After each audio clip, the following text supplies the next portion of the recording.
The transition from here to there is going to be bumpy, and it's not at all clear how it's going to unfold. But I'm pretty sure, pretty high probability that given how broken the old thing is, human beings, generally speaking, trend in the right direction towards improvement. It shows that when monetary systems break, the way you get the economy or the society back on track is you return to sound money. And so, the problem is, our money is very unsound and getting more unsound as we go, day by day. We were in a really unsound money system. It's getting worse. So, it's pretty simple. When something's broken, that's what you got to fix. You've got to have sound money. Pre-Bitcoin, that choice to do that would have been to go back to a gold standard. And who knows, there might be a time when the authorities try that because it's more tried and true. And, some people are afraid of Bitcoin, although I'm encouraged by what I see Trump and, a lot of Americans thinking that maybe we can just skip the whole gold step and go straight to Bitcoin. But, the two forms of sound money that exist in the world are gold and Bitcoin. I call gold analog sound money. Bitcoin is digital sound money. And, we need to go back to that. And once we get back to a sound money standard, things will be pretty good. In fact, very quickly, I think. But, the transition from here to there is going to be bumpy, and it's not at all clear how it's going to unfold. But I'm pretty sure, pretty high probability that given how broken the old thing is, human beings, generally speaking, trend in the right direction towards improvement. So I think we'll ultimately fix this thing and be back on a sound money standard. But it's it takes time. It's not just tomorrow. Where do you think banks are going to be in all these new reorganize? Very interesting question. Yeah, I think, first of all, I think they'll probably end up embracing Bitcoin or they'll get left behind. Second of all, fractional reserve lending, I talk about that a lot in the book and how that creates money and how that's what really the core source of the problem, that these guys get way out over their skis and then they go bankrupt and then they get bailed out and then we print money to bail them out, and that's what fuels the inflation. It's a vicious cycle.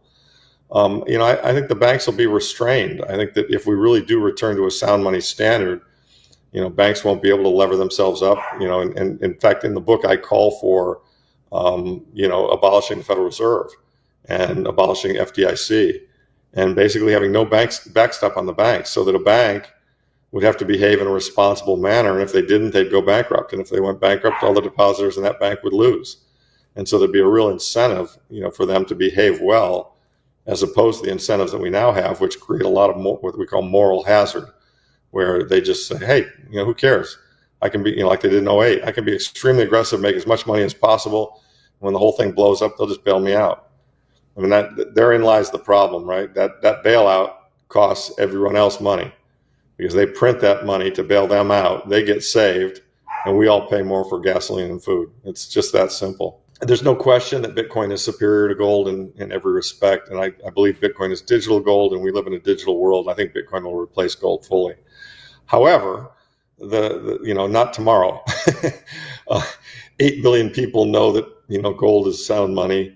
A few hundred million, maybe at a large number, I'd say probably even less than that, really understand that Bitcoin is sound money. And so, it's done a pretty nice job. It's $2 trillion of market cap.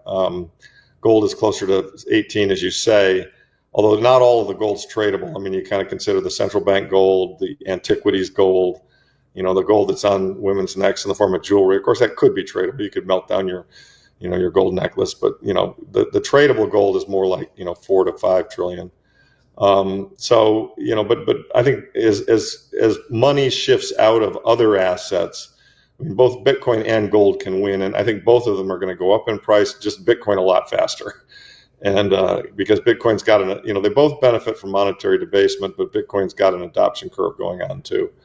And so, Jesse Meyer on Twitter has a great chart that shows $900 trillion of financial assets, with real estate being half of that, and the balance being stocks and bonds and gold and cash.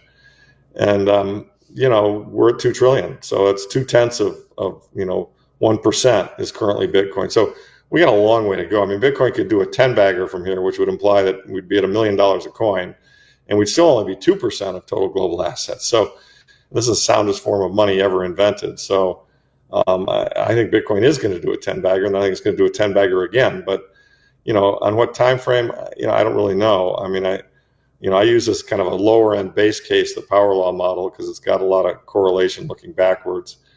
And I think that shows you at $1 million in 5-6 years. But I think you probably get there faster than that. We're at that stage now, kind of the tipping point. I mean, the ETFs were a huge thing, right?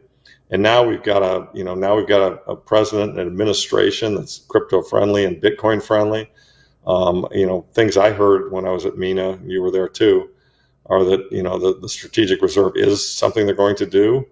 We now know. I also heard at MENA that other nation states, including the UAE, Oman, and the Saudis are all stacking Bitcoin. It's a coming thing, and it might surprise us. We just don't know. We just really don't know. But in my mind, it's going to be digital gold and then some. And I think both gold and Bitcoin are going to go up a lot in nominal, fiat money terms, because we printed a lot of fiat money, and they're going to have to print more.